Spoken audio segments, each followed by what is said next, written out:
Hello friends, this video on Semiconductors Part 11 is brought to you by examfear.com. No more fear from exam. Please make sure that you have watched all the videos till Part 10 before going ahead with Part 11. Now let us talk about the reverse biasing of a PN junction. Now we will talk about reverse biasing on similar lines as we did for forward biasing. What happens in case of reverse biasing? In this case, we connect the negative terminal of the battery to the P side and positive terminal of the battery to the N side. So in this case, initially, the potential difference between P and N was V0. Now when external voltage V is applied, what happens to the barrier height? Earlier the barrier height was V0, now it becomes V0 plus V. That's because this negative will attract the holes which are present here. As a result, more and more holes will come towards this end. Similarly, in this case also, more and more electrons will come towards this end. In the previous case, in forward biasing, what was happening? These holes and electrons were coming towards the depletion region, and as a result, it was decreasing the width of the depletion region. But in this case, the opposite will happen. As a result, the depletion region width will increase.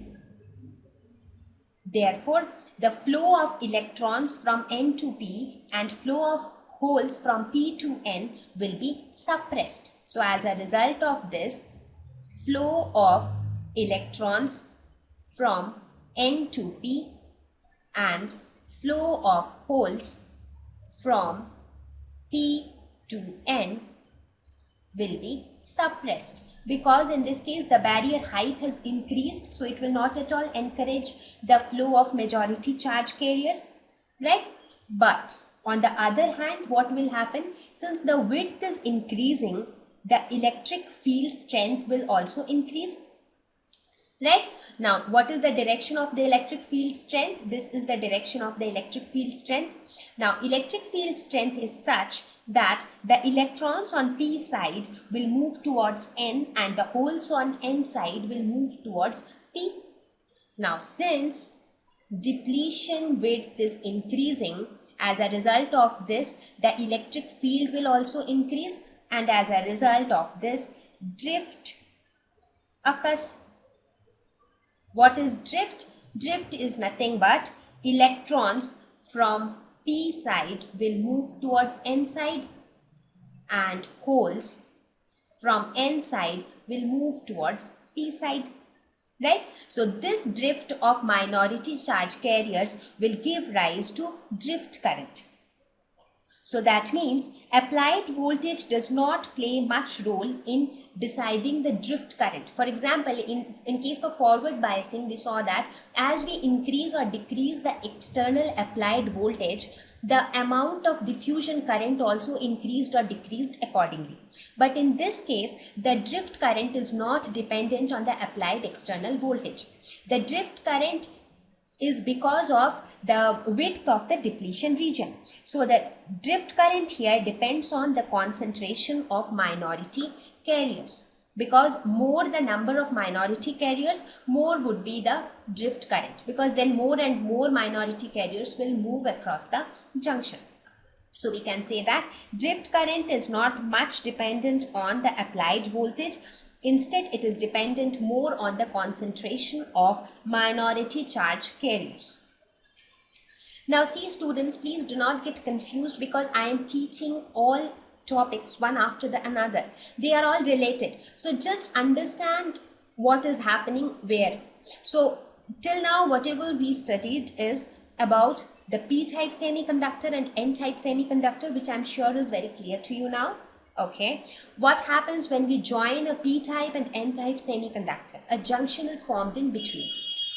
Now, just for a discussion, I'll raise this question. Many of you might have this question in mind, that when I join a P-type semiconductor with N-type semiconductor, N-type has more electrons, P-type has more holes. So why does it give rise to this depletion region? Why doesn't it happen that all the electrons from n side come towards p side and it combines with the holes present in p side? Similarly, all the holes on p side come towards n side and recombine with the electrons, and everything finishes up. See, that is what we think it should happen, but in reality that does not happen. So in reality what happens?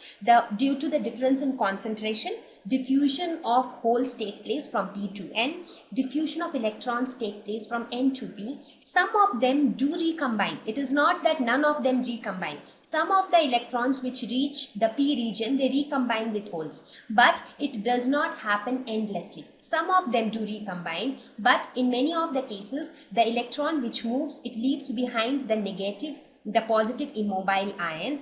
Similarly, the negative immobile ions on the p side, and they will get collected over due course of time and they will form the depletion region.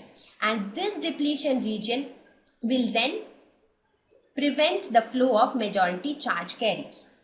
So the depletion region and the barrier potential, they will gradually suppress the flow of majority charge carriers and they will encourage the drift of minority charge carriers. So everything is related, right? So I hope you have understood the basic concept or the basic thing which happens inside a p-n junction. So if you understand that basic thing, then it will be very easy for you to understand what happens when you forward bias it, what happens when you reverse bias it, right? Okay. So under reverse biasing, no majority carriers flow across the junction, because in reverse biasing your barrier height increases, your depletion width increases, so there is no scope of majority carriers flowing across the junction. Minority carrier drift occurs across the junction. That is because the depletion width increases, therefore the strength of the electric field also increases. So total current in this case becomes hole drift current plus electron drift current. But now if you compare the total current in reverse biasing with the total current in forward biasing, what would you see?